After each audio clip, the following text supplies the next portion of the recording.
తనపై నమ్మకం ఉంచి పీసీసీ చీఫ్ పదవి కట్టబెట్టిన ఏఐసీసీ పెద్దలకు థ్యాంక్స్ చెప్పారు మహేష్ కుమార్ గౌడ్. కొత్త బాధ్యతల్లో అందరినీ కలుపుకొని వెళ్తూ పార్టీ పటిష్టానికి కృషి చేస్తానన్నారు. కొద్ది రోజుల్లోనే పార్టీ పదవుల భర్తీ ఉంటుందని క్లారిటీ ఇచ్చారు. పీసీసీ చీఫ్ కోసం చాలా మంది పోటీ పడ్డా బీసీకే ఇవ్వాలని హైకమాండ్ నిర్ణయించిందని చెప్పారు. పార్టీని ప్రభుత్వంతో సమన్వయం చేసుకోవడం తన ముందున్న పెద్ద టాస్క్ అన్నారు. ఏదో ఒక రోజు ఏఐసీసీ కానీ రాష్ట్ర కాంగ్రెస్ నాయకులు కానీ గుర్తిస్తారు అని చెప్పడానికి నా నియామకం ఒక ఉదాహరణ. విద్యార్థి కాంగ్రెస్ ఎన్ఎస్ఏలో రాజకీయాలు ప్రారంభించి అంచెలంచెలుగా యువజన కాంగ్రెస్ కానీ పీసీసీ కానీ వివిధ స్థాయిలో పనిచేస్తూ వచ్చినటువంటి నాకు నేను ఎప్పుడు కూడా పనిచేస్తూ పోయాను కానీ పదవుల కోసం వెనక్కి తిరిగి చూడలే. కానీ పెద్దలు గుర్తిస్తూ పోయినారు.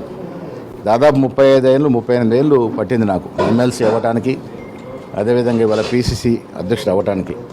మధ్యలో కాంగ్రెస్ పార్టీ 2 మార్లు నాకు ఎమ్మెల్యే సీట్ ఇచ్చి కూడా ఆదరించింది. కానీ బ్యాడ్ టైంలో గెలలేకపోయాం.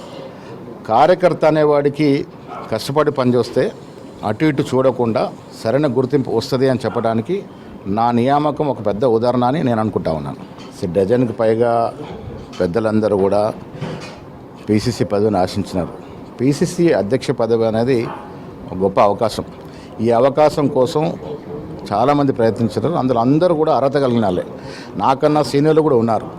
కానీ ఒక్కొక్కసారి ఏం చేస్తారంటే సమీకరణలు, అది కుల సమీకరణ కావచ్చు, ప్రాంతీయ సమీకరణ కావచ్చు, దానికి తోడు ఆర్గనైజేషన్ పట్టుకొని ఉన్నటువంటి వ్యక్తి, ఆర్గనైజేషన్లో పట్టుంది, అనుభవం ఉంది, కార్యకర్తలతో సత్సంబంధాలు ఉన్నాయి, ఓపిక ఉంది అనేటువంటి ఆ 3-4 అంశాల వల్లే నాకు ఈ పదవి వచ్చిందని అనుకుంటా ఉన్నాను. చాలా ఏఎస్సీ కూడా చాలా ఒత్తిళ్లకు లోనైంది. దాదాపు 15 రోజుల క్రితం నిర్ణయం అవ్వాల్సిన పీసీసీ చాలా సమీకరణలు వారు కూడా బేరు చేసుకోవడం జరిగింది. అల్టిమేట్గా రాష్ట్రంలో ఉన్నటువంటి మెజార్టీ కాంగ్రెస్ కార్యకర్తల యొక్క ఆభిష్టం మేరకే నా నియామకం జరిగిందని నేను మనస్ఫూర్తిగా భావిస్తూ ఉన్నాను. 2 మార్లు పార్లమెంట్ సభ్యుడిగా తెలంగాణ ఉద్యమంలో కీలక పాత్ర పోషించినటువంటి నాయకుడిని నేను ఆదరిస్తాను. పోటీ అనేది హెల్తీ కాంపిటీషన్లో అందరం కూడా పోటీ పడ్డాం. అంత మాత్రాన మా మధ్యనే విభేదాలు రావు. రాష్ట్రంలో కాంగ్రెస్ పార్టీ అధికారంలో ఉంది. మిగతా పార్టీలతో పోల్చుకుంటే మా బాధ్యత పెద్దది. ప్రజలు మాకు అధికారం కట్టబెట్టినారు, మా బాధ్యత పెద్దది.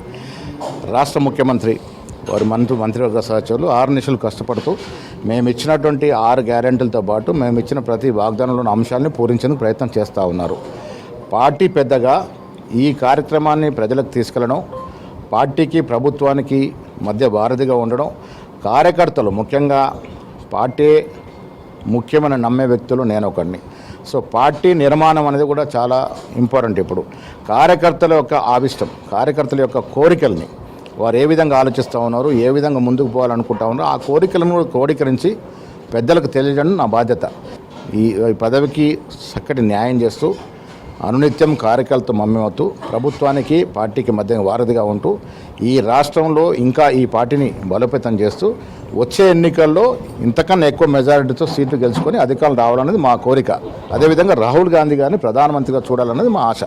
నా కోరిక, నా ఉద్దేశం పార్టీ కోసం 10 ఏళ్ళుగా కష్టపడిన ప్రతి కార్యకర్తకి అటు ప్రభుత్వంలో కానీ ఇటు